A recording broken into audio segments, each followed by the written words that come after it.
Yes, ang exhibit today ay nabati po natin. Salamat. Sinate, kamusta? How are you?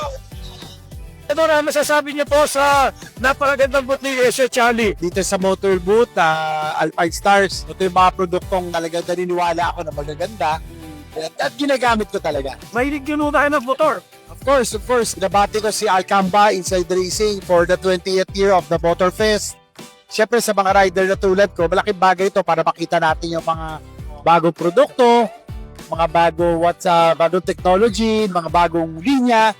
No? So, laking bagay. Congratulations to Alcamba Inside Racing Team on your 20th year of the Motor Fest. Siyempre, sasamantala ko na yung bati ni Senador ang ating Sir exhibit today, sir. Yes, ang exhibit today ay nabati po natin. Salamat. Sana lagi natin bigyan katulong sa ating pagbigay ng mga events at iba pang balita. Mga information, no? Lalo na sa mga nangyayari sa amin. Sila sa bati lang, congratulations na Inside Racing, sir. Congratulations! Every year, parami yung mga tao. So, Alcamba, congrats. Hello, thank you sa support. Okay. Hello, exhibit today. Exhibits today sa buhay kong